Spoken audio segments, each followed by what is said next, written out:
Hello दोस्तों, नमस्कार। कैसे आप लोग? आशा है कि आप लोग बहुत अच्छे होंगे। चलिए दोस्तों, आज बात करते हैं यूजीसी नेट पेपर फर्स्ट और पेपर सेकंड। पहले हम बात करेंगे पेपर फर्स्ट में टोटल जो यूनिट हमें क्या क्या टॉपिक पढ़ना चाहिए। एक एक टॉपिक को आज अच्छे से समझते हैं हमें क्या क्या पढ़ना है। जो पेपर करीब हमें उस टॉपिक कॉन्सेप्ट को समझना है। पहला इसमें आप जो आता है टीचिंग एप्टीट्यूड, तो टीचिंग एप्टीट्यूड में दोस्तों क्या क्या हमें पढ़ना है। पहले इसके बेसिक कॉन्सेप्ट को समझिए।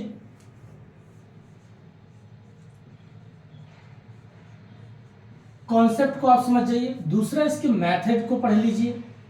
आपको जो पेपर में सबसे ज्यादा क्वेश्चन पूछता है इसके मेथड्स। फिर इसके पढ़िए। अगला आता है आपका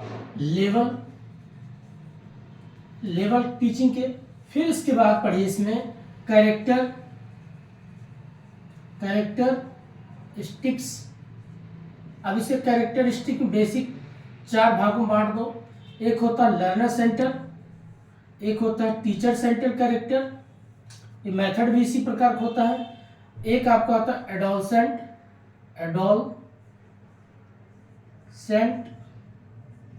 एक होता है एडल्ट। तो ये बेसिक जो आपका है इसको समझना है।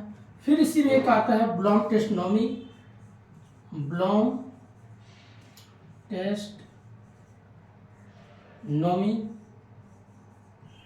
अगर आपने इतना अच्छे से इस पर पढ़ाई किया है, इस टॉपिक को अगर आपने समझा है, पढ़ा है, तो टीचिंग का काफ़ी यहाँ से क्वेश्चन आपका फंसता है।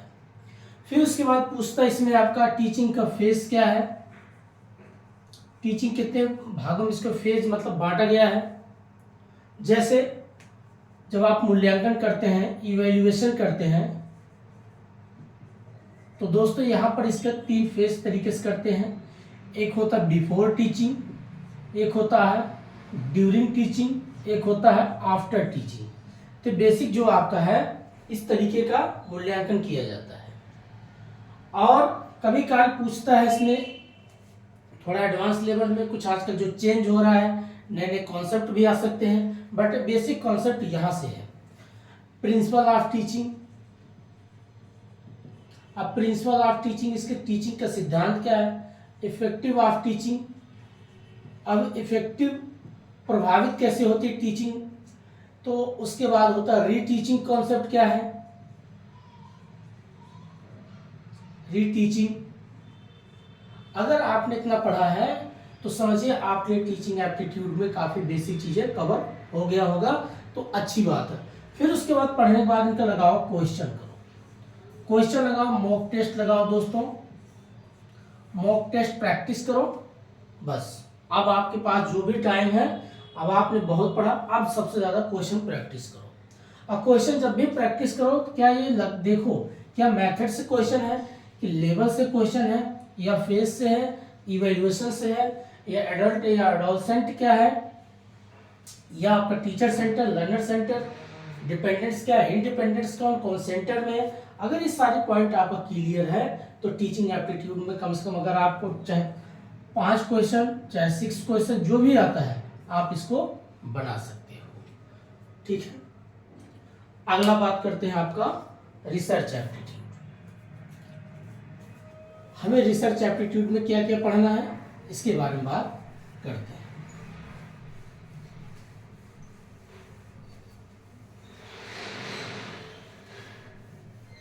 अब रिसर्च एप्टीट्यूड से भी क्वेश्चन 5-6, 1 मिनट दोस्तों।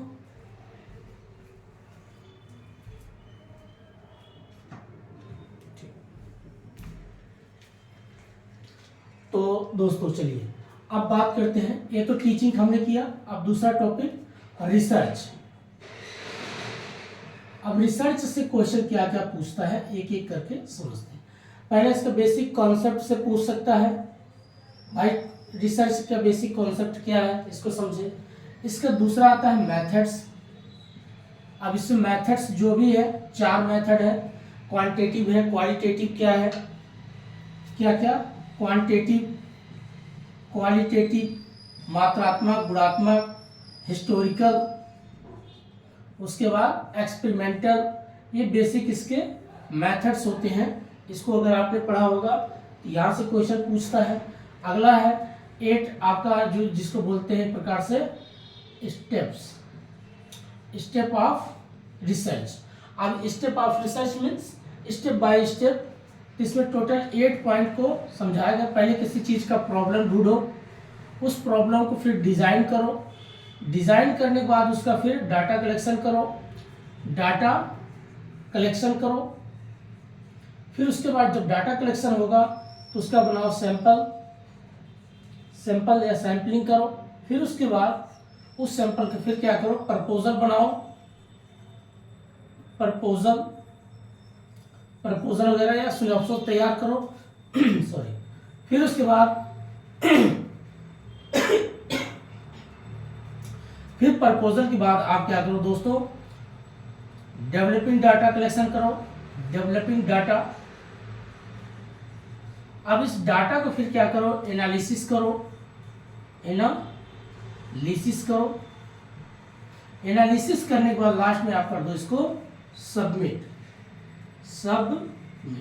तो कभी काली क्वेश्चन ऐसे पूछता पहले क्या होना चाहिए, प्रॉब्लम होगा, डिजाइन होगा, डाटा होगा या प्रपोजल होगा, क्या होगा। तो आप ये स्टेप ऑफ रिसर्च को अच्छे से पढ़ लेना, यहाँ से भी क्वेश्चन आता है। नेक्स्ट टॉपिक इसके पूछता है, अगला आपका आता है इसमें एथिक्स ऑफ रिसर्च पूछता है। तो एथिक्स ऑफ रिसर्च क्या होना चाहिए, किस तरीके का होना चाहिए, क्या किसी कॉपी होना चाहिए, कॉपी नहीं होना चाहिए, या खुद का होना चाहिए, इस चीज़ के बेसिक थ्योरिकल समझना है।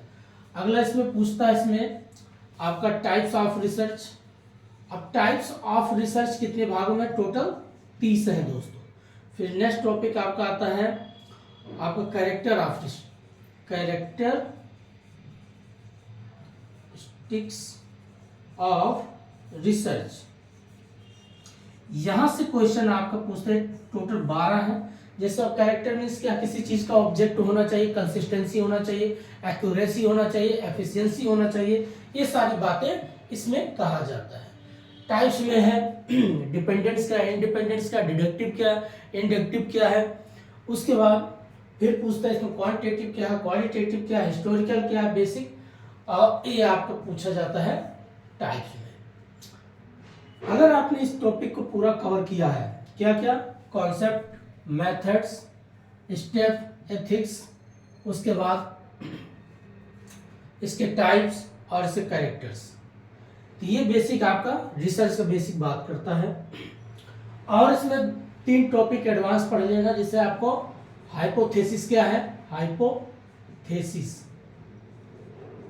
अब हाइपोथेसिस क्या है, जिसमें 2 भाग बांट दिया गया है, एक होता है नल, एक होता है अल्टरनेटिव। नल और अल्टरनेटिव पढ़ लेना। नेक्स्ट टॉपिक अगला बात करते हैं अल्टर और नल के बाद और अल्टरनेट। फिर उसके बाद पढ़ते हैं इसमें सैम्पलिंग के बारे में पूछता है। सैम्पलिंग में कभी काल पूछता है दोस्तों इसमें, जैसे प्रोबेबिलिटी, नॉन प्रोबेबिलिटी, इसको 3SSC बोलते हैं। सिस्टमेटिक क्या है, सिस्टम क्या है, क्लस्टर क्या है, बेसिक अलग चीज़ है। नल में ACPSQ ऐसे बोलते हैं। एक्सीडेंटल क्या है, क्लस्टर क्या है, परपोसिव क्या है, स्नोफॉल क्या है और कोटा क्या है, इसके बारे में भी पढ़ लेना। उसके बाद एक आपका आता है काई टेस्ट क्या है, इनोवा टेस्ट क्या है। एक होता है जिसमें काई टेस्ट मीन्स होता है, काई टेस्ट में आपका जैसे टी टेस्ट क्या है, जेड टेस्ट क्या है। तो ये जो आपका आता है एच टेस्ट क्या है, इसमें ध्यान रखना बेसिक चीज़, 30 से कम है, 30 से ज़्यादा है, 30 के बराबर है, जैसे डिजिट नंबर है, ग्रुप है, उसके बारे में। एक होता है एनोवा टेस्ट, तो एनोवा टेस्ट भी पूछता है, एनोवा टेस्ट क्या है। यहाँ पर इसके बेसिक 2 होता है, एक होता है बिटवीन और एक होता है अमंग। इन दोनों चीज़ को ध्यान रखना। बिटवीन हमेशा जो है 2 लोगों की बात करता है, अमंग हमेशा कई ग्रुप होते हैं, 10, 20, 30 ग्रुप। अगर जहाँ बिटवीन बात और अमंग दोनों आते हैं तो उसको समझिए वो एनोवा टेस्ट है। ठीक है। एक आपका पूछता है थोड़ा और एडवांस लेवल में, रिसर्च में पूछ सकता है, जिसको बोलते हैं कि प्रकार से कुर्तिस कुर्टिस या कुछ लोग इसको क्यूटिटिस बोलते हैं। तो यहाँ पर क्या है, इसके बारे में पूछता है कि डायग्राम ऐसे दे देगा, ऐसे बना देगा, ऐसे आप लोग थोड़ा ध्यान दीजिए, ऐसे पढ़े होंगे, ऐसे होता है। एक इसको बोलते हैं लैकोटिक्स, मेजियोटिक्स एंड प्लेयोटिक्स, 3 LMP। इसमें जो सबसे लार्ज होता है उसको पॉइंट पूछेगा, मिडिल पॉइंट किसकी संकेत करता है, और प्लेटनस जो पूरे बेस की तरीके से इसकी क्या बात इंडिकेट करता है। ये हो जाता है बेसिक, यहां से इतना क्वेश्चन पूछ लेता है आपका रिसर्च में। इतना अगर टॉपिक आपका क्लियर है तो रिसर्च काफी आपके लिए आसान है। अगला बात करते हैं नेक्स्ट टॉपिक। एक समरी बात कर रहे हैं दोस्तों, क्या क्या हमें पढ़ना है। अगर आपके दिमाग में ये सब बातें याद है, रिकॉल है, तो समझिए आपके पेपर अब आसान है, आप कर सकते हो। अगर ये पॉइंट आपको लग रहा है पहली बार सुन रहे हैं तो आपके लिए थोड़ा सा दिक्कत हो सकता है, इसलिए अभी आपका जो भी टाइम है भरपूर ज़्यादा से ज़्यादा दोस्तों पढ़ने से बजाय क्वेश्चन प्रैक्टिस करो। अगर कुछ क्वेश्चन याद हो जाते हैं, एक क्वेश्चन जब आप सोल्व करते हैं तो उस पर कम से कम 4 कॉन्सेप्ट जुड़ा होता है दोस्तों, इसलिए क्वेश्चन लगाना बहुत जरूरी। तो हमने रिसर्च कर लिया, अब हम अगला टॉपिक करते हैं नेक्स्ट, कम्युनिकेशन।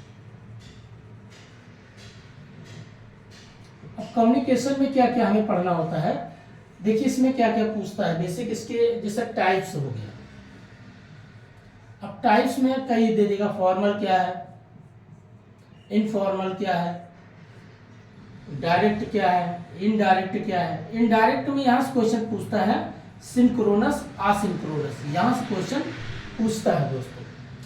फिर इसके बाद वर्टिकल क्या है, हॉरिजॉन्टल क्या है, ठीक है, हॉरिजॉन्टल और वर्टिकल कम्युनिकेशन क्या है, तो ये बेसिक चीज। उसके बाद अगला टॉपिक इसमें हम पढ़ते हैं मॉडल ऑफ कम्युनिकेशन।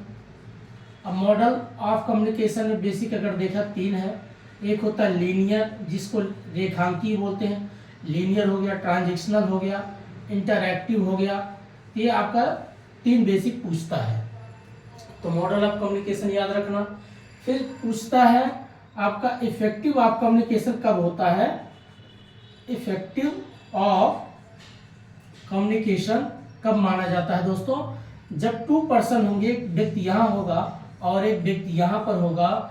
जब इसके इससे सवाल करेगा, इसका उत्तर देगा, फिर ये इसको सवाल करेगा उत्तर, अर्थात 2% होना बहुत जरूरी है। कम्युनिकेशन हमेशा 2% नहीं, और कम्युनिकेशन हमेशा एक यूनिवर्सल ट्रुथ माना गया है। लीनियर कम्युनिकेशन, ट्रांजेक्शनल और इंटरैक्टिव। लीनियर मीन्स होता है जो रेखांकी है, अकेले में बात करता है। ट्रांजेक्शनल जिसमें 2 व्यक्ति बैठ के बात करते हैं। इंटरैक्टिव 2 व्यक्ति होते हैं, मगर कभी काल क्या होता है, जैसा आपने किसी पास मैसेज किया तो आपका मैसेज कुछ समय बाद पहुंचता है, एक डिले हो जाता है, टाइम का गैप होता है, बाद में मैसेज को देखते इसको इंटरैक्टिव कहते हैं। तो यहाँ से एक सिंक्रोनस, असिंक्रोनस और लीनियर, ट्रांजेक्शनल, ये हमेशा यहाँ से क्वेश्चन पूछा जाता है मॉडल ऑफ कम्युनिकेशन। फिर उसके बाद बैरियर ऑफ कम्युनिकेशन। बैरियर, अब बैरियर ऑफ कम्युनिकेशन में क्या क्या चीजें पूछा जाता है दोस्तों, इसको समझते हैं। बैरियर में जैसे आपका बेसिक बैरियर जो बाधा, लिंग्विस्टिक का पूछ सकता है, साइकोलॉजिकल पूछ सकता है, फिजिकल पूछ सकता है, ऑर्गेनाइजेशन पूछ सकता है। तो इस तरीके से क्या कल्चरल बैरियर कर सकता है। एक एक क्या है, पहला क्या है आपका लिंग्विस्टिक, दूसरा कल्चरल, तीसरा फिजिकल, अगला साइकोलॉजिकल, ठीक है, अगला। फिर उसके बाद तो लीनियर हो गया, कल्चरल हो गया, फिजिकल हो गया, ट्रांजेक्शनल हो गया, सॉरी, उसके बाद ऑर्गेनाइजेशनल। इस प्रकार का जो आपको बैरियर होता है, क्रिएट करता है, इसको भी पढ़ना है। फिर लास्ट में आपने तो पढ़ा होगा एक टॉपिक होता है मास मीडिया कम्युनिकेशन। अब मास मीडिया कम्युनिकेशन में जिसमें लार्ज लेवल में आप जैसे न्यूज़पेपर हो गया, टेलीविजन हो गया, एडिटोरियम हो गया, तो आजकल देखिए पूरा क्या है, मास मीडिया कम्युनिकेशन का बेसिक आधार होता है। तो ये बेसिक, इसमें कुछ लोग का अपना अपना कॉन्सेप्ट दिए होते हैं। लीनियर कॉन्सेप्ट किसने दिया, ट्रांजेक्शनल कॉन्सेप्ट किसने दिया, इंटरैक्टिव कॉन्सेप्ट किसने दिया, इसके बारे में भी कुछ लोग का पढ़ लेना। ये था आपका कम्युनिकेशन। अगला बात करते हैं, तो अगर ये 3 टॉपिक आप कवर किया तो कम से कम ये आपका 17-18 क्वेश्चन यहाँ से बनता है हमेशा, रिसर्च से और टीचिंग से। अब अगला जोड़ते हैं, इसमें हमें क्या पढ़ना है। नेक्स्ट आपका जो बाकी जो आपका कंप्रिहेंशन होता है, कंप्रिहेंशन में क्या है दोस्तों, इसको बता देते क्या कैसे आता है कंप्रिहेंशन।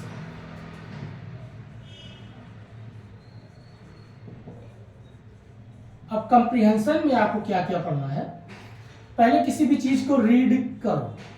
अब रीड तो कर लिया, लेकिन जब आपके नीचे क्वेश्चन दिया होता है ऐसे अलग अलग क्वेश्चन करके, तो क्या करो ना, क्वेश्चन को पहले पढ़ो। एक बार क्वेश्चन पढ़ो।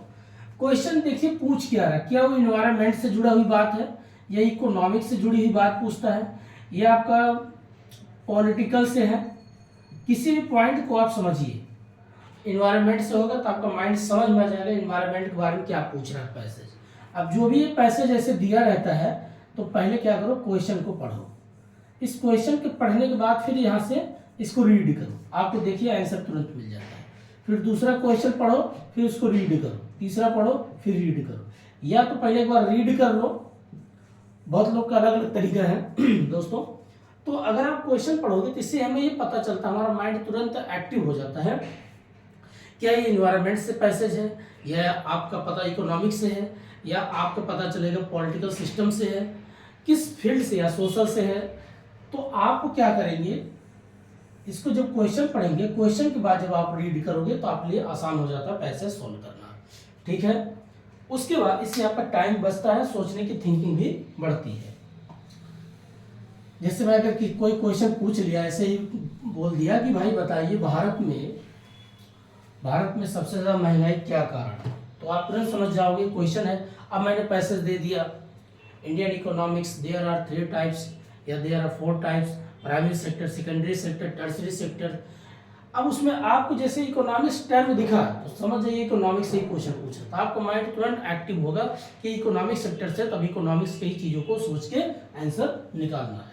और कंप्रीहेंशन हमेशा आपकी समझ के बारे में पूछता, आप कितना जल्दी चीजों को समझ जाते हैं। इसमें कोई ट्रिक है, तो ट्रिक वही है, पहले क्वेश्चन पढ़िए फिर उसके बाद इसको पढ़िए। अगला पॉइंट आपका आता है इसमें, बाकी डीआई जो है, डीआई हो गया और मैथ हो गया, ये दोनों तो भाई प्रैक्टिस करना पड़ता है। इसको रीजनिंग वगैरह, इसमें प्लस रीजनिंग भी जोड़ रखा है, तो रीजनिंग भी जोड़ रखा है दोस्तों। तो आप देखते होंगे मैथ में जैसे आपका कुछ टॉपिक दिया होता है, सिंपल इंटरेस्ट क्या है, कंपाउंड इंटरेस्ट क्या है, प्रॉफिट एंड लॉस क्या है, ये सब चैप्टर को अच्छे से प्रैक्टिस करना। Simple interest, compound interest, profit and loss, work and time क्या है।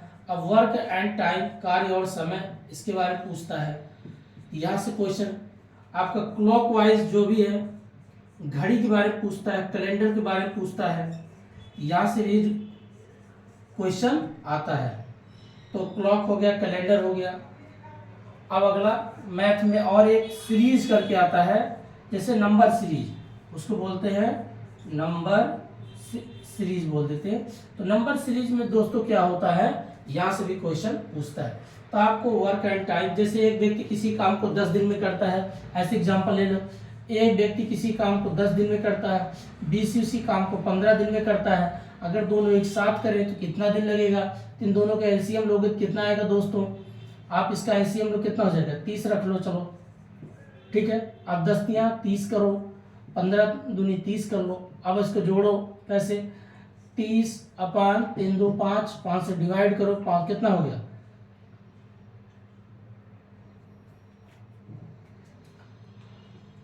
अभी इसको काटो कितना, 6 पंचे 30, 5 6 के 30, तो हो गया कितना 6 दिन, ठीक है। तो ये अगर दोनों एक साथ काम करेंगे तो कितने दिन लगेगा, 6 दिन। ऐसे क्वेश्चन फिर ऐसे बना लो अपने तरीके से। ए किसी काम को मान लीजिए 20 दिन करता है, बी उसी काम को मान लीजिए कितना दिन, बी जो उस काम को 40 दिन में करता है, तो दोनों अगर मिलकर के एक साथ काम करें तो कितना होगा। तो चाहे ऐसे आप एलसीएम ले लो, चाहे आप जो भी करो, लिख दो, चलो 80 लिख दो, कोई बात नहीं। तो अब ऐसे काट दो, ठीक है, और इसको 2 कर दो, तो 20 2 ये हो गया 20 चौक 80, और उसके बाद 40 दूना 80, तो आपका निकल आया एलसीएम। अब इसको क्या कर दो, 80 पानी दोनों जोड़ लो, 4 2 6, अब डिवाइड करो, 2 से काट दो, चाहे छोटी संख्या से काटो। अब 6 से काटोगे तो एक बार ले जाओ, बचा इसमें कितना, तो इसमें बचा 2, फिर इसको 6 3 18, अब फिर उसके बाद 13 दिन लगभग अप्रोक्स लगेगा। तो इस तरीके से आप निकाल सकते हो। ये आपका मैथमेटिक्स तरीका है, इसको प्रैक्टिस करके आपको आता है। सिंपल इंटरेस्ट दे दिया, जैसे पी आर टी क्या है अपॉन 100 करके दे दिया।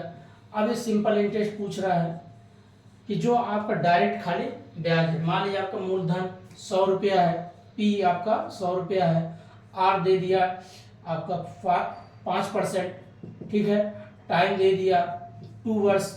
तो पूछेगा भैया इसका साधारण ब्याज बताओ, तो फार्मूला अगर याद होगा इस पे रख दो, पी का मतलब 100 इंटू आर का मतलब 5% है तो अपॉन 100 कर देना, कोई दिक्कत नहीं। और उसके 5% हो गया, उसके ईयर कितना है 2।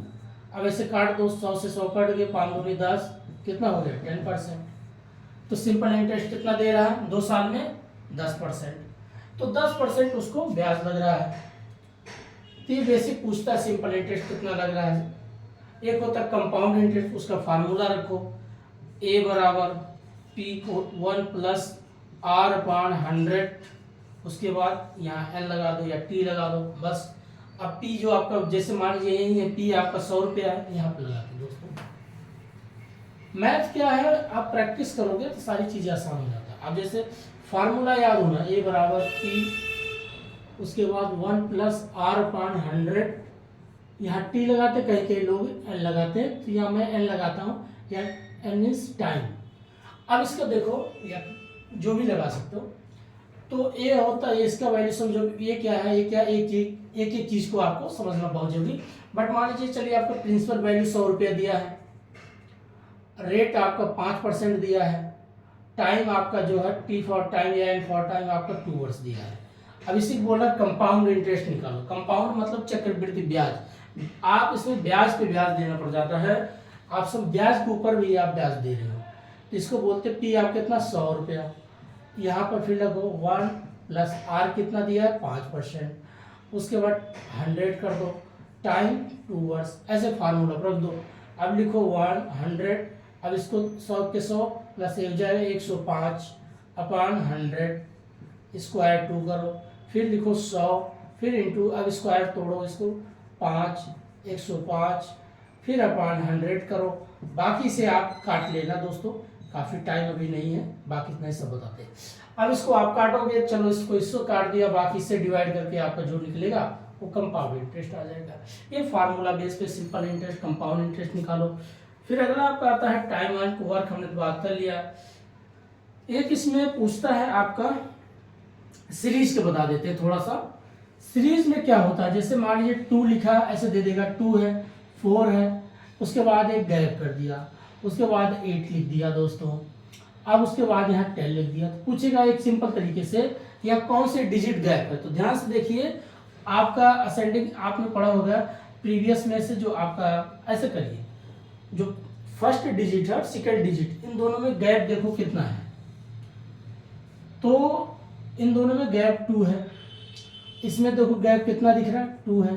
तो यहाँ पर आने वाले समय अगर कितनी संख्या जोड़ दें कि कौन संख्या आ जाएगी, तो अगर 4 में 2 जोड़ दो तो कितना आ जाएगा 6 आ जाएगा। तो आपको ये सीरीज दे देता है। ये तो मैंने सिंपल तरीके से बात किया, लेकिन वहाँ थोड़ा घुमा के देगा आपको। किस तरीके घुमा के पूछेगा दोस्तों, आपको बटे अपान में करके दे देगा, आपको स्क्वायर करके दे देगा, माइनस स्क्वायर आएगा, फिर माइनस करके बनेगा। हर एक तरीके से आपको सॉल्व करना है। जैसे आपको क्या मल्टीप्लाई भी आना चाहिए, डिवाइड भी आना चाहिए, ठीक है, स्क्वायर भी आना चाहिए। तो बेसिक चीज़ें आपको अगर सब पता है, माइनस भी आना चाहिए।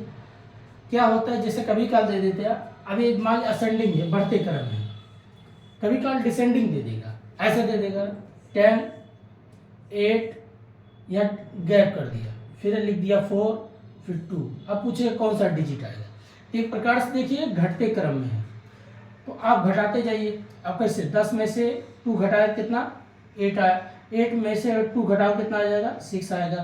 तो ये होता है नंबर ऑफ सीरीज। इस तरीके से प्रैक्टिस करना है। तो नंबर ऑफ सीरीज में आपका कोडिंग डिकोडिंग अगर आप चैप्टर पढ़े होंगे वहाँ भी पूछता है, जैसे अल्फाबेट करके आपने देखा होगा रीजनिंग में। कभी काल एक सवाल और भी ऐसे आता है दोस्तों, आजकल इसको ऐसे दे देगा 2 4, उसके बाद लिख देगा 6। ऐसे भी क्वेश्चन आजकल बनने लग गए हैं, ध्यान रखना। जैसे यहाँ 3 और यहाँ 7 और उसके बाद लिख दिया 10 और 5, यहाँ लिख दिया।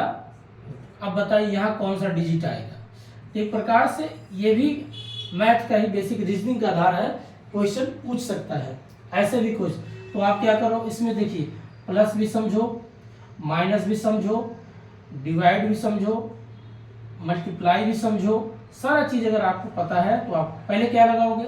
आप ध्यान से देखिए क्या पूछा, यहाँ का डिजिट पूछ रहा है, तो आप ध्यान से देखो 4 और 2 अगर जुड़ेगा तब कितना आ जाएगा, ये 6 आ गया, ऐसा तो है नहीं। 10 और 5 अगर जोड़ोगे तो कितना हो जाएगा 15, तो इसका मतलब 4 और 3 कितना हो जाएगा, सॉरी 7 और 3 कितना हो जाएगा यहाँ 10। तो ये प्लस का मतलब कॉन्सेप्ट दे दिया। अब इसी पावर में एक नया क्वेश्चन बना देता हूँ, किसी भी तरीके से क्वेश्चन पूछ सकता है। अब इसी मान लीजिए मैं क्वेश्चन बना दिया 5 और 3, उसके बाद लिख दिया 2, उसके बाद 10 5 यहाँ 5 लिख दिया। अब मैं अगला जो सवाल पूछना चाहता हूँ लिखता हूँ यहाँ पर, मान लीजिए मैंने 17 2 और अब बताइए यहाँ पर कौन सा डिजिट आएगा। तो आपको ऐसे भी रीजनिंग तरीके से क्वेश्चन याद रखना। अब ध्यान देखिए 5 में से कितना घटाया गया कि 2 हो गया, -3 तो 2 आ गया। 10 में से 5 घटा दिया कितना आ गया 5, तो ऐसे 17 में से 2 घटा दोगे तो कितना आ जाएगा आपका 15। ये आंसर हो गया।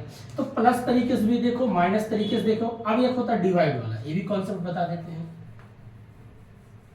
मैथ काफी दिन हो गया दोस्तों, ले आएंगे अच्छी सीरीज लाएंगे आप लोग को समझाएंगे।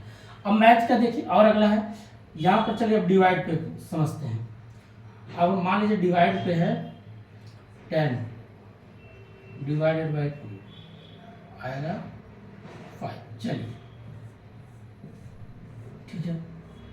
अब यहाँ डिवाइड बाई 3 यहाँ 5, अब यहाँ हमने लिख दिया 20 डिवाइडेड बाई 5, तो आप बताइए कितना आएगा।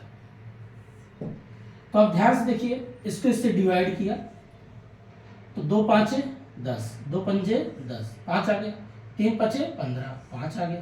तो 5 दूनी अगर इसको डिवाइड करेगा कितना आ जाएगा, 5 चौके 20, तो 4 बार, तो आंसर 4 आ गया। तो हमने प्लस तरीके से, माइनस तरीके डिवाइड। अब एक होता है मल्टीपल तरीके से देखते हैं, आइए मल्टीपल वाला देख लेते हैं। मैथ बहुत आसान है दोस्तों, बस इसको जितना प्रैक्टिस करोगे। अब मल्टीपल तरीके से चलिए, ठीक है।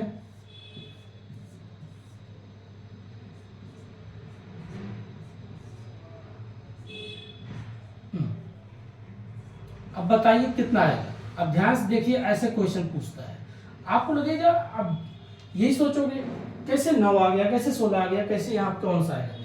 तो आपको plus minus multiply divide by और मल्टीप्लाई सब आना चाहिए, जिसको बोर्ड मास बोलते हैं। कॉन्सेप्ट होता है दोस्तों बोर्ड मास। इसका ये मतलब ब्रैकेट करो, ऑफसेट करो, डिवाइड करो, मल्टीप्लाई करो, ऐड करो, सब्सट्रैक्ट करो, ये होता है। तो इसी तरीके से, लेकिन यहाँ पर देखिए क्या करना है। अब देखो मैंने कैसे मल्टीप्लाई किया, 3 से मल्टीप्लाई करोगे तो कितना आ जाएगा 9, 4 से मल्टीप्लाई करो तो कितना आ जाएगा 16, उसके बाद 5 से 5 का मल्टीप्लाई करो तो कितना आ जाएगा 25। तो अगर आप इस तरीके से रीजनिंग लगाते सॉल्व करते हो तो आपके लिए बहुत आसान होता है। ये भी क्वेश्चन पूछता है। तो दोस्तों ये हमने थोड़ा सा इसे मैथ का बेसिक चीज बात कर लिया। अब अगला टॉपिक हम इसमें बात करते हैं आपका। मैथ बहुत सिंपल है, बस प्रैक्टिस करने की जरूरत है दोस्तों। आप जितना प्रैक्टिस करोगे उतना आपके लिए आसान होता है।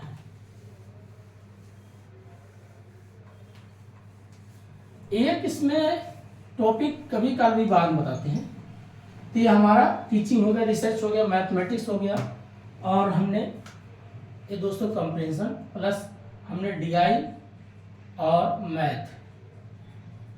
मैथ में रीजनिंग भी जो जुड़ी होती है। यहां से हमें क्या क्या पढ़ना है रीजनिंग का। एक होता है लॉजिकल रीजनिंग, एक खाली रीजनिंग मैथ वाला रीजनिंग। देखिएगा दोस्तों, इसमें आप बेसिक कुछ टॉपिक है एक एक करके बताते हैं क्या क्या पढ़ना है। पहले इसमें आप पढ़ना कोडिंग क्या है, कोडिंग, फिर डिकोडिंग क्या है, इस चीज को समझना है। अब कोडिंग डिकोडिंग क्या है, जैसे एक समझा देते हैं आपको। ये नंबर बेस पे दे सकता है, लेटर बेस पे दे सकता है, किसी भी चीज पे। जैसे मैंने लिख दिया कि A B C और D, मैंने इसे कोई एक लेटर लिखा। अब इसका कोड दे दिया @ और उसके बाद हैश के बाद लिख दिया मैंने, चलो 2, इसको लिख दिया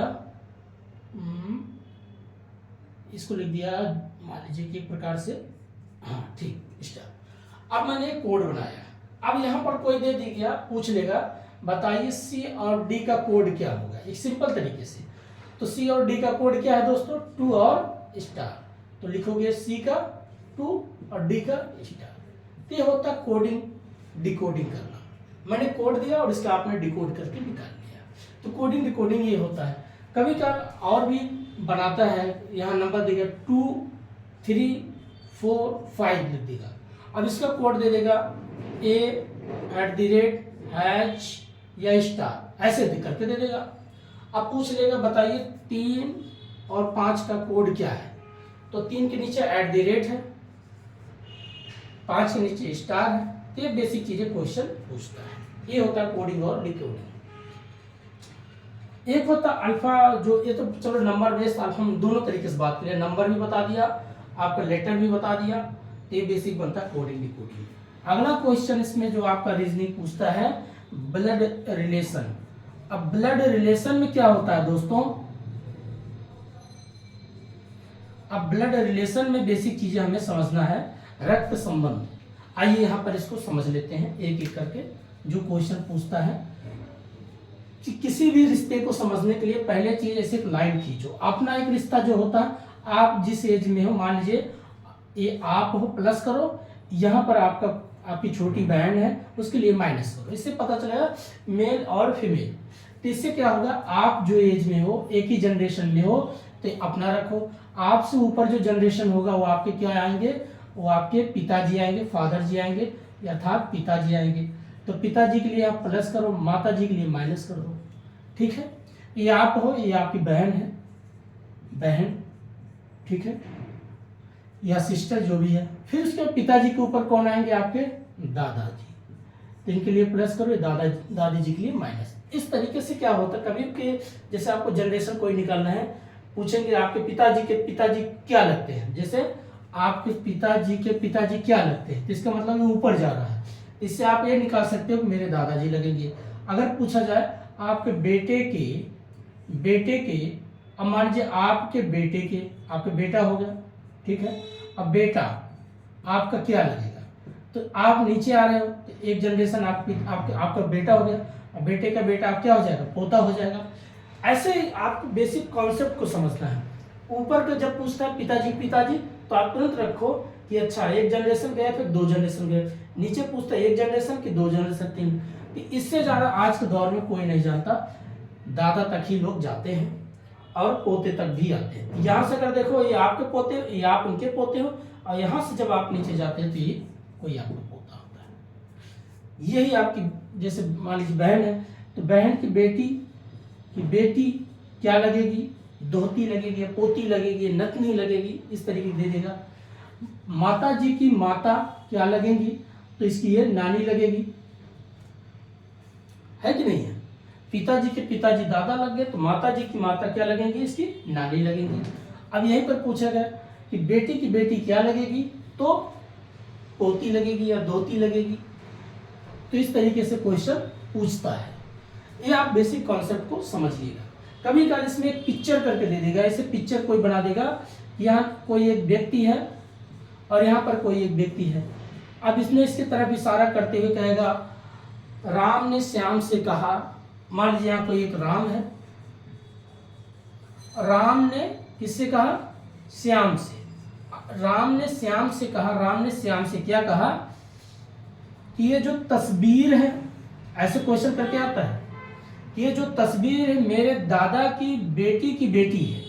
अब किसके, राम ने श्याम से कहा, क्या कहा, ये जो तस्वीर किसकी है, मेरे दादा के बेटी की बेटी है। आप समझिए, अब इस यहाँ से देखिए ध्यान से, मेरे दादा की बेटी की, अच्छा बेटी की, तो दादा है तो इनकी बेटी है, मान लीजिए क्या पिताजी की बहन या बुआ आ जाएगी, चलो ठीक है, ये जनरेशन नीचे। अब फिर क्या है, बेटी है। तो आपके जनरेशन में जब आ जाएगी तो देखिए कैसे क्वेश्चन घुमाएगा, क्या कहेगा, राम ने कहा श्याम से कि ये जो तस्वीर है ये मेरे दादा के बेटी की तस्वीर है, तो अर्थात ये स्त्रीलिंग है, एक प्रकार से पूछा जा रहा है। तो जब इसके दादा के बेटी की है तो इसका क्या लगेगा, राम से और इससे क्या संबंध होगा। तो भाई ये तो फुफेरी बहन होगी, बातें खत्म, बुआ की बेटी इसकी बहन हो गई। तो ऐसे क्वेश्चन घुमा के पूछता है। एक होता आपका कोडिंग तरीके से दे देगा, प्लस का मतलब बहन है और माइनस का मतलब भाई है, तो उसमें फिर बना के दे देगा, आपको निकालना होगा, थोड़ा सा क्वेश्चन घुमाता है। मल्टीप्लाई का मतलब अलग दे देगा, इसका अलग देगा, एक का बना देगा, मान लीजिए चलो बहन बना दिया, ऐसे दे देगा, दूसरे का दे देगा भाई। ये कोड होता है, इसको कोड के अकॉर्डिंग सवाल पूछता है। फिर चाचा, या इसका कहीं दे देगा पत्नी या पति, ऐसे करके दे देगा। तो आपको क्या करना है, एक एक चीज को समझना है, कोडिंग से तरीके से भी ब्लड रिलेशन पूछता है। उसके बाद एक और इसमें पूछता है आपका डायरेक्शन का क्वेश्चन आता है रीजनिंग में। तो डायरेक्शन से क्वेश्चन भी जो आपका पूछता है, ये चैप्टर भी अच्छे से कर लेना, ये आपके लिए काफी अच्छा होता है। तो रीजनिंग में अगला आता है आपका डायरेक्शन से क्वेश्चन पूछता है। अब डायरेक्शन में क्या होता है,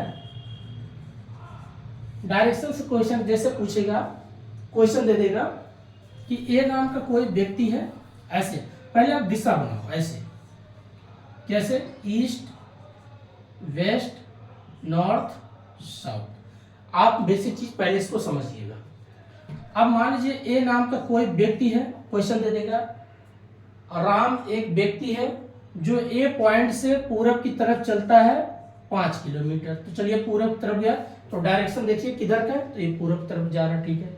उसके बाद वहां से जो है अपने लेफ्ट घूमता है, अब लेफ्ट दे देगा मतलब बायां घूमता है। तो आपको याद रखना बायां इसका कौन होगा। तो एक मैंने बेसिक बहुत पहले एक वीडियो बनाया था, कभी भी किसी डायरेक्शन समझना है तो ऐसे आप एरो बनाओ। तो आप मान लीजिए ऊपर पे आपका ये राइट होगा, ये आपका लेफ्ट होगा। अब अगर मान लीजिए इसी को ऊपर से ऐसे घूम के आता है तो किधर राइट होगा, ये आपका राइट इधर, इधर लेफ्ट। अगर ऐसे बनता है तो इधर राइट और ये लेफ्ट। आपको बस ये बेसिक चीज पकड़ लो, ये लेफ्ट और राइट। जब ये आप पकड़ लिया, आप क्वेश्चन पूछेगा, यहाँ पर लोग कंफ्यूज हो जाते हैं, राइट किधर जाएगा लेफ्ट किधर। अब जैसे कह दिया कि राम जो है पूरब की तरफ 5 किलोमीटर चलता है, चलने के बाद वो लेफ्ट जो है 3 किलोमीटर चलता है। तो लेफ्ट मतलब अब जैसे ऐसे आप बनाओ एरो, तो ये राइट हो गया, ये लेफ्ट, इसका मतलब इधर साइड अपने लेफ्ट साइड गया, कितना चला 3 किलोमीटर। अब वो पूछा जाएगा कि बताइए अब राम जो है ए पॉइंट से कितनी दूरी पे पहुंचा, मान लीजिए क्यू बिंदु पे पहुंच गया, यहाँ पर टी बिंदु पे पहुंचा था। अब पूछा जाएगा ए से और टी के बीच की दूरी 5 किलोमीटर है और ये पूरब में था। अब टी से जब वो लेफ्ट गया, पहुंचा क्यू पॉइंट पे, क्यू पॉइंट पहुंचा, तो पूछा जाएगा बताइए किस दिशा में उसका फेस है और कितना दूरी चला है। तो दोनों पूछ सकता है। तो दूरी जोड़ लो दोस्तों, 538 किलोमीटर, और किस दिशा में है, अभी वो नॉर्थ मतलब उत्तर में है, तो ये उत्तर दिशा में है। तो ऐसे क्वेश्चन पूछता है। फिर इसी क्वेश्चन और घुमा सकता है पाइथागोरस प्रमेय तरीके से, कभी काल पूछता है ऐसे दे देगा। आपने पाइथागोरस प्रमेय पढ़ा होगा, एक बार यहां से भी क्वेश्चन आता है दोस्तों, ऐसे पाइथागोरस प्रमेय हो तो ना, इसको आधार बोलते हैं, इसको एच बोलते हैं, हाइट बोलते हैं, इसको एल बोलते हैं, त्रिज्या ऊंचाई इसको बोलते हैं। अब इसमें क्या करना होता है, अगर ए निकालना है तो कैसे निकालोगे, इसको निकालना कैसे निकालोगे, इसको निकालना कैसे, इसका फार्मूला होता है एल बराबर एल स्क्वायर बराबर होता है ऐसे H square plus R square. अब कैसे निकालोगे, एच का स्क्वायर करोगे, आर का स्क्वायर करोगे, इनका जब अर्थात हाइट का स्क्वायर कर लो और आधार का स्क्वायर करोगे तो इसके बराबर आ जाता है। अब जैसे कोई यहाँ पर सवाल दे दिया, ये फार्मूला है, कभी कल पूछेगा बताइए एच स्क्वायर पूछता है तो कैसे आप निकालोगे, तो आपको निकालोगे L square minus R square. कभी कल देगा अच्छा चलिए आप आर स्क्वायर का पूछता है तो क्या लिखोगे, L square minus H square. तो ये बेसिक इसका फार्मूला, इसी फार्मूले बेस पे निकालते हैं। तो कभी कभी दिशा में भी ले जाके चीजें फंसा देता है कभी कभी। जैसे यहाँ पर मान लीजिए क्वेश्चन दे दिया, क्वेश्चन क्या दे दिया कि मान लीजिए ए पॉइंट से आर जो है चलता है साउथ दिशा में, वो चला गया कितना कि 5 किलोमीटर चल गया, यहाँ 5 किलोमीटर चला। अब किसी पॉइंट टी पे पहुंच जाता है, टी से वो फिर क्या करता है सीधे किधर की जाता है, लेफ्ट घूम जाता है। अब देखिए एरो से बना इधर लेफ्ट, इधर चला गया। अब कितना चल गया वो, मान लीजिए 10 किलोमीटर चल गया दोस्तों, ठीक है। अब पूछेगा कि किसी पॉइंट पे के पे पहुंच जाता है। अब के और ए की दूरी पूछता है, इसकी पूछता है, तो कैसे आप निकालोगे, तो आप क्या करो, इसका स्क्वायर कर लो, इसका स्क्वायर कर लो। फार्मूला क्या था, एल स्क्वायर बराबर एच स्क्वायर, ऐसे फार्मूला होता है, H square plus R square. अब ऐसे निकालो कैसे, 10 के स्क्वायर करो 10 में 100, तो चलिए, और 5 का स्क्वायर 5 5 25, तो दोनों जोड़ो कितना हो जाएगा 125। तो 125 का स्क्वायर करोगे तो कितना, 25 25 संयम, तो कितना हो जाएगा, तो इसका वर्गमूल निकालोगे, घनमूल निकालो, वर्गमूल आ गया तो 25 25 संयम 125, तो हो जाएगा 25, ठीक है। तो ये कितना डिस्टेंस हो गया 25 किलोमीटर। तो ऐसे भी क्वेश्चन पूछता है दोस्तों, तो आपको ये बेसिक फार्मूला भी याद होना चाहिए, डायरेक्शन में भी क्वेश्चन आता है।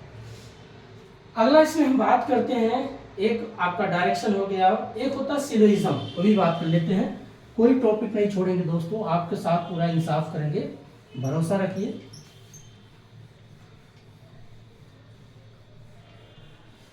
चलिए अब देखिए कि आपका कभी काल से पूछता है रीजनिंग में सिलोइज्म।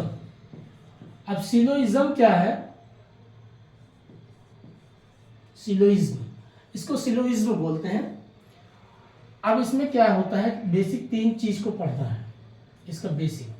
जैसे क्वेश्चन आता है कुछ बिल्ली चूहे हैं, कुछ चूहे बिल्ली हैं, कोई चूहा बिल्ली नहीं है, सभी चूहे बिल्ली हैं, इस तरीके क्वेश्चन आता है। All cats is rat, no rats is no cat, all some cats is rat, इस तरीके से क्वेश्चन पूछता है।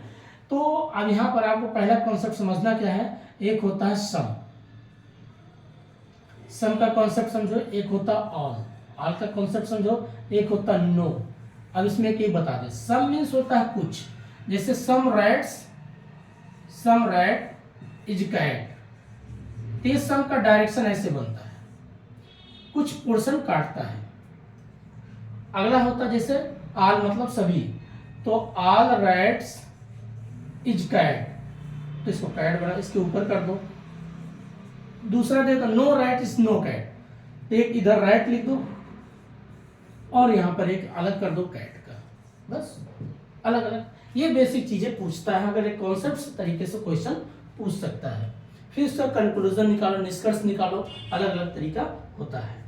तो ये हमने जो 2 बात किया, यहाँ से भी क्वेश्चन आता है, डायरेक्शन से आता है, और बाकी आपका हो गया पूरा डीआई। हमने मैथ और रीजनिंग की बात कर लिया, कुछ और जो भी छूटा है मैं भी पूरा इसको अच्छे तरीके से मैथ का, डीआई का, रीजनिंग पूरा क्वेश्चन लेके आऊंगा। अब बात करते हैं दोस्तों, तो हमने क्या टीचिंग हो गया, रिसर्च, कम्युनिकेशन, मैथमेटिक्स। डीआई में क्या है दोस्तों, इसको बात कर लेते हैं। डीआई में हमेशा देखिए क्या पूछता है, या तो आपका मल्टीप्लाई करके रहेगा, या डिवाइड करके रहेगा, या परसेंटेज पूछता है, या तो आपका सब्ट्रैक्ट होता, माइनस होता है, या तो प्लस होता है। इतना चीजों पे ही आपका डीआई आता है। अब डीआई क्या है, एक होता है लाइन ग्राफ, ऐसे लाइन दे देगा, इस तरीके से ऐसे लाइन करके रहेगा। अब दे दिया उसमें कि इस, मान लीजिए एक पे ईयर लिख दे दिया, एक पे आउटपुट लिख देगा कि इस साल, इस ईयर मान लीजिए इतना प्रोडक्शन था 100 टन, इस पे 200 टन, इस पे फिर आ गया 125 टन डाउन हो रहा है, फिर उसके बाद यहाँ पर 300 टन, यहाँ पर 400 टन, ऐसे दे देगा। तो पूछेगा सभी ईयर का जोड़ के बताइए कितना उत्पादन हुआ है, तो इस सबको जोड़ लो, इस तरीके से एक प्लस तरीके से हो जाता है। फिर दे देगा कि 40 और 20 का जो भी ईयर दे देगा, इन दोनों का डिफरेंस क्या है, इन दोनों में माइनस कर दो। अगर परसेंटेज करके पूछता है तो आपका 100 से मल्टीप्लाई करके डिवाइड करके निकालना पड़ेगा। अब 40 है, 40 के इंटू 100 डिवाइडेड बाई, जो किसी बेस अगर मान ले, चलो 20 का बेस मान लिया, इससे डिवाइड करोगे तो आ जाए कितना, काट दो भाई, 0 0 कट गया, 2 आ गया, तो आ गया 220। अब मान लीजिए 200, अब मल्टीप्लाई करोगे 200 हो गया, अब दूसरे दे दिया इसका 40 का निकालो। अब 40 का फिर बेस बनाओ तो उसका,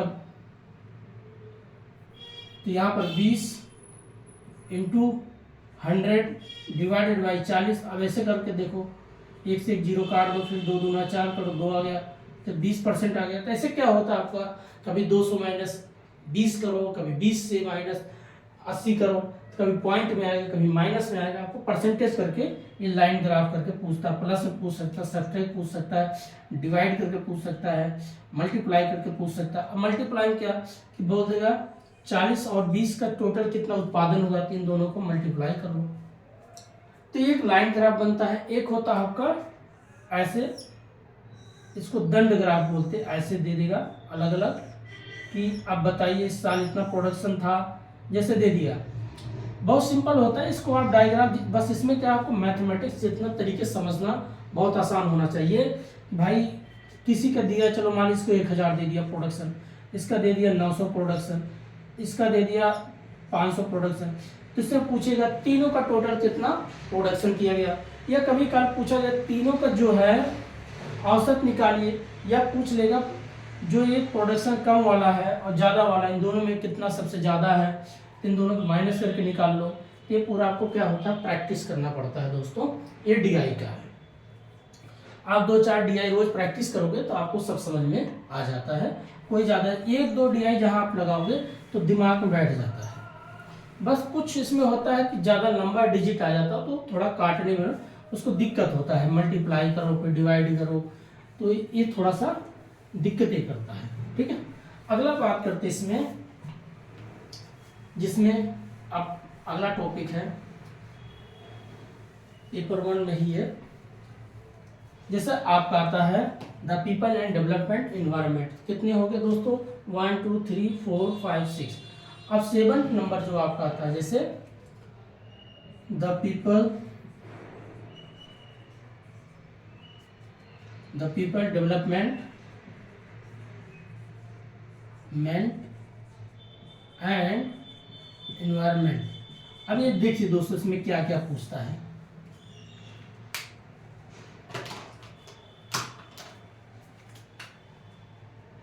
अब ध्यान से देखिए इसमें आपको क्या क्या पढ़ना है। पहली चीज आपको पढ़ना है MDG क्या है, SDG क्या है, ये बेसिक टर्म को समझिएगा। BOD क्या है, COD क्या है, उसके बाद हॉट स्पॉट क्या है, वेटलैंड क्या है, उसके बाद आपका बायोडाइवर्सिटी क्या है,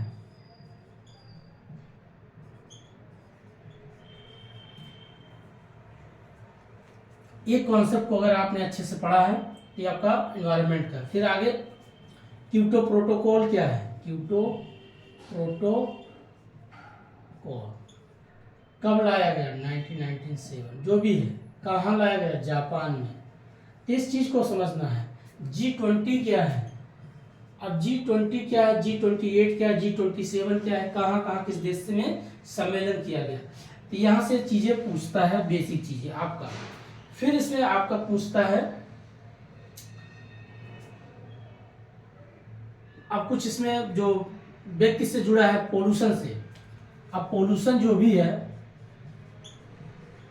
आप चाहे जो भी है, वाटर पोल्यूशन क्या है, एयर पोल्यूशन क्या है, सॉइल पोल्यूशन क्या है, इसके बारे में भी पूछता है।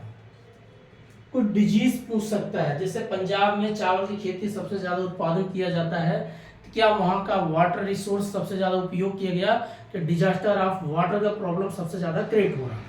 वहाँ जो सबसे ज़्यादा फर्टिलाइजर प्रयोग करते हैं, जिसकी वजह से लोगों के बॉडी में कैंसर और डायबिटीज सबसे ज़्यादा देखने को मिलता है, क्योंकि उन लोगों ने क्या है, सॉइल पोल्यूशन सबसे ज़्यादा प्रयोग किया है। एयर पोल्यूशन, दिल्ली जैसे मुंबई शहर बड़े शहरों में क्या हो रहा है, आज इतने ज़्यादा बिल्डिंग कंस्ट्रक्शन होते हैं। दूसरा चीज़, इतने व्हीकल हैं, गाड़ियाँ हैं, AC है, ये भी क्या करता है, बहुत से कार्बन उत्सर्जन क्या होता है, इससे मानव के स्वास्थ्य पे सबसे ज़्यादा क्या है, इम्पैक्ट होता है। वाटर पोल्यूशन, वाटर पोल्यूशन यही है भाई आप पानी है, नदी है, तालाब है, उनको गंदे किए जा रहे हो तो पानी क्या होगा, दूषित होगा। कोई जीव जंतु उसको पिएगा, खाएगा, उसमें क्या हो, बैक्टीरिया जाएगा। मानव क्या करता है, जिससे तालाब से मछली पकड़ लिया, समुद्र से मछली पकड़ लिया, अब समुद्र में गंदगी जाएगा तो मछली वही कंज्यूम कर रही है। आप उस मछली को पकड़ के लाते फिर बना के खाते तो उसका जो उसमें जो एक प्रकार से तत्व है, एक आपने सुना होगा जापान साइड में बीच में एक बहुत बड़ा बीमारी आया था, याद नहीं आ रहा दोस्तों, बाद में बताएं, बट वो मछली से ही फैला था। लोगों क्या मछली पकड़ते थे, उनको फ्राई करके खा जाते थे। अब क्या हो, उस मछली के अंदर इतना एक प्रकार, जब जैसे आपका देखते होंगे कोई परमाणु बम या प्रशिक्षण किया जा रहा है, कुछ भी किया जा रहा है, कभी कभी जल के द्वारा कर देते हैं, तो उसमें जो एक कण निकलता है, जो तत्व निकलता है, वो समुद्र में घुल जाता है। अब मछली भी उसी में रहती है तो खाली, अब मछली के अंदर वो तत्व आ गया, मानव ने उसको पकड़ के मानव ने खाया, तो मानव पे सबसे ज़्यादा क्या है, उसकी किडनी पे सबसे ज़्यादा असर किया। इसलिए बोला जाता है, जो कहते नहीं कि जीव जंतुओं खाओ मगर जीव जंतु के बारे में सोचो। प्रोटीन तो ले रहे हो लेकिन उस प्रोटीन का कितना बड़ा आपको भुगतान करना पड़ेगा, इस चीज़ को समझो। तो वाटर पोल्यूशन का बहुत बड़ा इम्पैक्ट होता है। गंदा जल पियोगे तो आप सबसे ज़्यादा डिजीज़ होगा, बीमारियाँ होगा, इस चीज़ का तो बेसिक चीज़ आपको ये समझना है। तो यहाँ से क्वेश्चन एमडीजी क्या है, इसमें 8 पॉइंट रखा गया था, एसडीजी में 17 पॉइंट रखा है, ये 2015 में फिर रखा है। अब इसका टारगेट 2030 तक का है, सस्टेनेबल डेवलपमेंट गोल का। मिलीनियम डेवलपमेंट गोल जो है तो कंप्लीट हो गया। बीओडी क्या है और सीओडी क्या है, एक बायो ऑक्सीजन डिकम्पोजर बोलते हैं। जैसे आपने देखा होगा कि जैसे गोबर है, गोबर को आप इकट्ठा कर दो तो उसमें केचुए पड़ जाते हैं, तो केचुआ क्या करता है, गोबर को एक खाद बना देता, बहुत बढ़िया खाद बना, जैविक खाद बोलते उसको, ऑर्गेनिक खाद बोलते। तो ये जो सिस्टम कौन करता, बायो, अर्थात आपने क्या कर दिया कि गोबर रख दिया, उसमें कोई केमिकल नहीं डाला, केचुआ आता है, कीड़े आते हैं, उसमें जितनी गंदगी उसको खा जाते हैं और उसके बाद जो बीट करके वो बना देते हैं गोबर, इसको बोलते हैं बीओडी। सीओडी क्या होता है, जैसे कोई नाली है, कचरा है, साफ करना है, या केमिकल है, हमारे बहुत से प्लास्टिक या बहुत से गोबर इकट्ठा, आपने थोड़ा सा केमिकल डाल दिया, वो पूरा लिक्विड में बदल गया। तो बीओडी क्या करता है कि नेचुरल तरीके से चीज़ों को बनता है, और सीओडी जो होता है नेचुरल नहीं, एक आर्टिफिशियल तरीके से इसको हम बनाते हैं। आजकल देखिए क्यों लोगों की उम्र कम होती जा रही है, लोगों के देखिए तरह तरह की बीमारियां होने लग गया, कम उम्र पे जल्दी बुढ़ापा आना, ये कारण क्या है। पहले क्या होता था, लोग जो था, जो खाने पीने की चीज़ होती थी दोस्तों, पहले खेतों में गोबर डाला जाता था, तालाब में मिट्टी डाला जाता था, इससे क्या होता, जो फसल होता भले कम उत्पादन होता था लेकिन वो आपको साइड इफेक्ट नहीं होता था। अब क्या हो गया है, ऐसी मिट्टी है, कैसे भी मिट्टी, ऊसर हो, बांगर हो, जो भी हो, अब लोग क्या कर रहे हैं, केमिकल इतना ज़्यादा केमिकल का प्रयोग कर दिए। यूरिया हो गया, आपका एनपीके जिसको बोलते हैं, आपका फास्फोरस, पोटेशियम, मैग्नीशियम, तरह तरह की इस तरीके का मतलब आजकल केमिकल आ गया, खेतों में डालते हैं।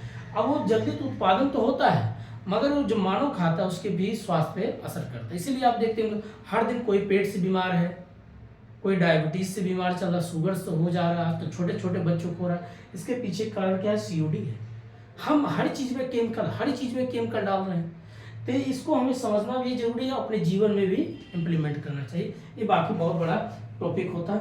हॉट स्पॉट क्या है और वेटलैंड क्या है, इसको समझना है, और बायोडाइवर्सिटी क्या है। एक होता है इकोटोन, क्या है इकोटोन बोलते हैं, ये क्या होता है दोस्तों, इकोटोन पहले एक समझते हैं।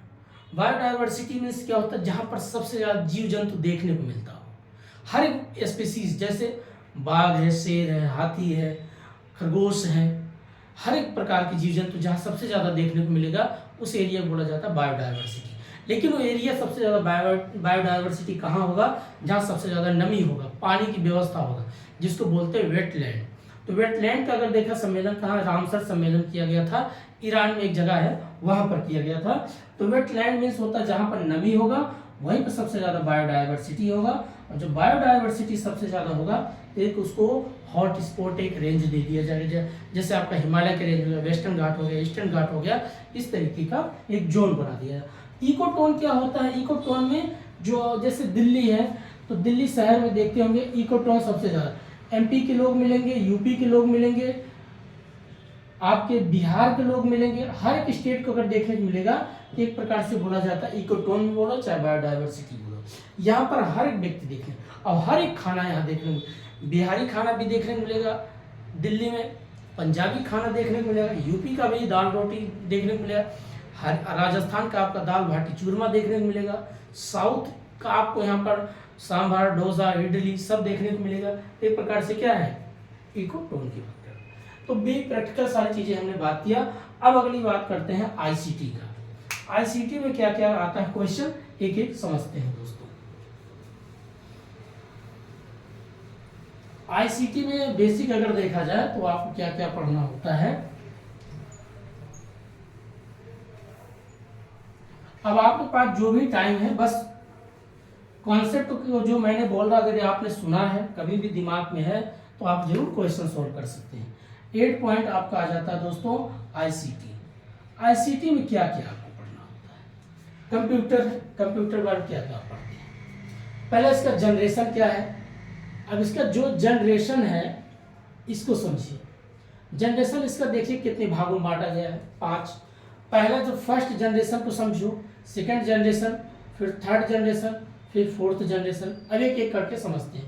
पहला जो आपका आता है 1942 ऐसे कर, दूसरा 1959 तक, फिर अगला आता है 1959 से 1965, फिर उसके बाद 1965 से 75, उसके बाद 1975 से और 88, उसके बाद पांचवा 1988 से। इतना है दोस्तों, एक मिनट ये देख लेंगे, कभी थोड़ा मिस्टेक हो सकता भाई, इतना आपका 5 जनरेशन में इसको बांटा गया। अब इसमें आपको एक एक जनरेशन क्या देखना है।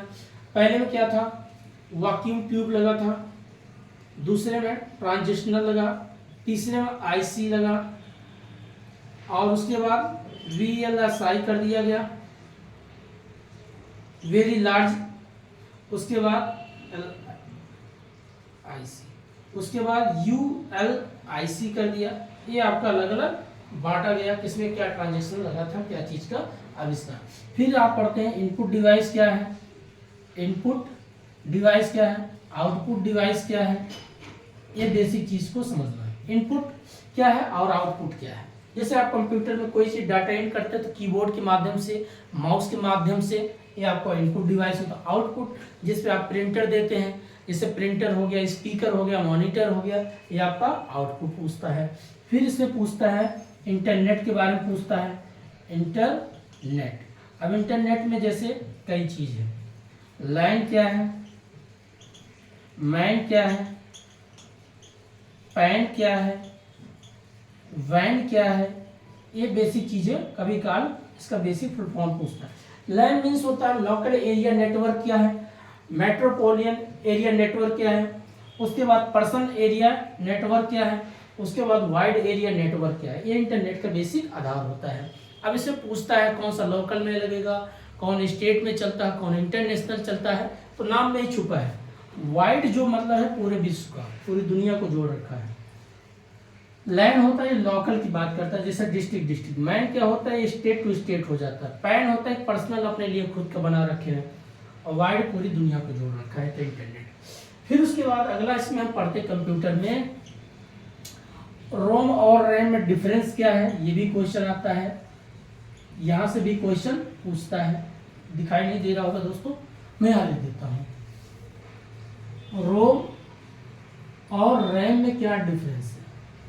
देखिए रोम मीन्स क्या होता है, जैसे आपका मदरबोर्ड है, मोबाइल है, जो भी लैपटॉप है, उसमें उस कंपनी का ऑलरेडी एक सॉफ्टवेयर इंक्लूड होता है, उसको चेंज नहीं किया। रैम क्या रैम क्या करता है, ये सॉफ्टवेयर को, जैसे आप मोबाइल चलाते हैं तो जो बफरिंग करता है इंटरनेट, तो वो क्या करता है, उस चीज को ढूंढ के लाता है।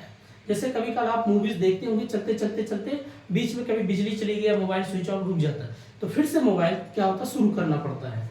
इसका काम है सॉफ्टवेयर को चलाना। ये इसका काम क्या है, जो आपके मदरबोर्ड में ऑलरेडी सॉफ्टवेयर हो उसको प्रोसेस करता है। ये चीजें होता है। तो रैम और रोम, यहाँ भी दोनों कभी काल डिफरेंस पूछता है। फिर उसके बाद इसमें और क्या है दोस्तों, बाकी एक सॉफ्टवेयर क्या और हार्डवेयर क्या है। Software and hardware. हार्डवेयर ये भी सुन लो। सॉफ्टवेयर वो होता है जिसको ना तो हम छू सकते हैं ना देख सकते हैं, समझ सकते हैं कोई चीज़ है। जैसे आदमी की आजकल लोग बोलते हैं क्या आप किसी की चेतना, किसी की सोच, किसी की विजडम आप देख सकते हैं? नहीं। ऐसे कंप्यूटर का जो बेसिक उसमें सॉफ्टवेयर है, क्या आप उसको देख सकते हो? नहीं। क्या छू सकते हो? नहीं। हार्डवेयर क्या है? जिसको आप देख सकते हो, छू सकते हो, तो उसको बोलते हैं हार्डवेयर। हार्डवेयर में जैसे आपका मान लीजिए कीबोर्ड है, छू रहे हो, माउस से चला रहे हो, मॉनिटर है, देख रहे हो, टच भी कर रहे हो, ये आपका हार्डवेयर है। लेकिन उसमें जो सॉफ्टवेयर होता है, क्या आप उसको देख सकते हो? नहीं। क्या आप उसको छू सकते हो? नहीं। इस चीज़ के बारे में पूछता है।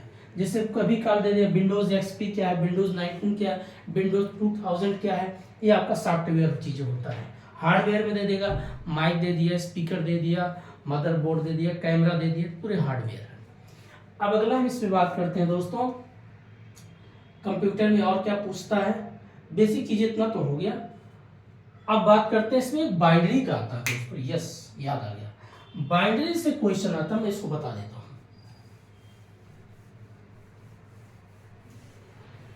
बाइनरी, बाइनरी से क्वेश्चन कभी काल पूछता है। बाकी अब इतना input device, output device, software, hardware, 2-3 चीजें और हैं, इसको बता देते हैं पहले बाइनरी बताते हैं। बाइनरी से क्वेश्चन आता है। इसको बाइनरी क्या एक प्रकार से उसको बोलते हैं नंबर सिस्टम।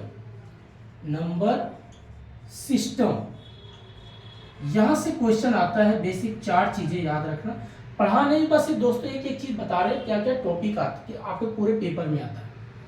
एक बाइनरी क्या है, दूसरा होता है डेसिमल क्या है, फिर नेक्स्ट आपका ऑक्टेल क्या है, ऑक्टेल क्या है, एक आपका हेक्सा क्या है, हेक्साडेसिमल क्या है। यहां से क्वेश्चन आपका पूछता है। तो लेकिन सबसे ज्यादा आपका जो क्वेश्चन पूछा जाता है बाइनरी से डेसिमल, डेसिमल से बाइनरी बनाओ।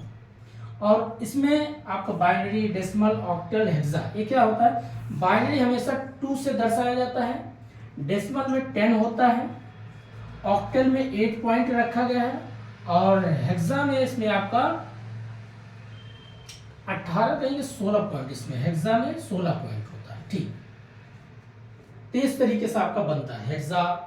अब लेकिन ज्यादातर क्वेश्चन आपको पूछता है बाइनरी, जो आप कंप्यूटर पढ़े होंगे, जैसे केबी है, एमबी है, जीबी है, टेराबाइट है, गीगाबाइट है, ये इसी के आधार पर बनाया गया था। कंप्यूटर जो बेसिक लैंग्वेज है, जो उसकी अपनी एक गणना करने की तरीका है, इसी आधार पे बाइनरी से डेसिमल ये क्वेश्चन पूछता है कि बाइनरी से डेसिमल बनाओ, डेसिमल से बाइनरी।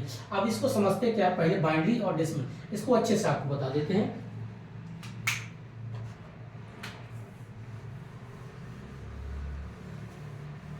देखिए यहाँ पर के जैसे मान लीजिए मैं बाइनरी लिखता हूँ, दे देगा कि बाइनरी ऐसे करके दे दिया कि बाइनरी दे दिया, आप उसका डेसिमल बनाओ, ऐसे करके पूछ लेगा डेसिमल। अब क्या समझो आपको डेसिमल कैसे बनाना है। जैसे दे दिया, मैंने कोई एक नंबर लिख दिया, ऐसे लिख दिया 1 ऐसे खींच दिया, 0 ऐसे कर दिया। अब आपको समझना ये क्या है, अब इसको हमें डेसिमल में क्या बनाए। तो पहले आपको समझना बाइनरी क्या है और डेसिमल। तो पहले बाइनरी बताते क्या होता है। बाइनरी, बाइनरी में क्या होता है, एक 0 होता है, एक 1 होता है। 0 को हमेशा ऑफ करना, 0 मीन्स ऑफ, कंप्यूटर भाषा में ऑफ होता है, 1 का मतलब ऑन होता है। अभी क्या है, इस दो इसमें बेसिक 2 जो बेसिक आधार बनते हैं, 2 डिजिट इसे रखा है। और डेसिमल में 10 होता है, 0 1 2 3 4 5 6 7 8 9 टोटल।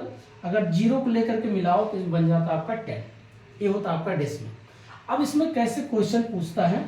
अब कोई क्वेश्चन दे दिया, ऐसे मैंने चलो लिख के दे दिया कि चलिए मैं 25 लिख दिया। अब 25 का जो है 25 है बाय, अब इसका आप डेसिमल बनाओ। तो कैसे बनाओगे, अब 2 इसमें है, 2 और 5, 25 का क्या करो आप निकालो। ये आपका बाइनरी दिया, बाइनरी से डेसिमल बनाना है, ऐसे देगा तो कैसे निकालोगे। तो आइए, फार्मूला होता है बेसिक कॉन्सेप्ट। आप क्या करो, लिखो पहले 1, फिर लिखो 2, फिर लिखो 2 से मल्टीप्लाई करोगे तो 4, 4 में 2 से मल्टीप्लाई करोगे तो 8, फिर उसके बाद 16, उसके बाद अगर 2 से मल्टीप्लाई करोगे तो 32। इस तरीके से इतना कर लो। हमने कर लिया, ठीक है, एक एक करके इसे लिख लिया 32, 16, 8, 4, 2, 1। अब ध्यान रखो 25 है, डिजिट है। अब 25 में कौन कौन संख्या जोड़े 25 हो जाए। चलिए हम जोड़ते हैं। 32 तो जोड़ नहीं सकते क्योंकि ये 25 से ज़्यादा है, इसको उसकी कोई ज़रूरत नहीं है, इसको मत लो। अब आइए 16, हाँ 16 ले लो, तो इसके नीचे ऐसे एक लाइन खींच दो, बस ये ऑन हो गया, जैसे ये ऑन हो गया। फिर दूसरा इसमें जोड़ो, 16 में कितना जोड़े, कभी 25 हो तो 8 जोड़ो, कितना हो जाएगा, तो 16, 16 8 कितना हो जाएगा, 16 4 20, 4 24, तो इसको ऑन कर दो, 24 हो गया। और लास्ट में एक जोड़ दो, कितना हो जाएगा 25। तो ये जो ऑन है यहाँ से यहाँ तक का, अब बीच में जो आपने नहीं लिया 4 और 2 का, इनको 0 लगाओ, इसको हटाओ, इसका हमें जरूरत नहीं था। तो आपका बाइनरी क्या बनेगा, 1 1 0 0 1। कैसे, फिर से बताते हैं, देखिए 25 है, अब 25 से कह रहा है भाई डेसिमल बनाना है, तो आप क्या करोगे,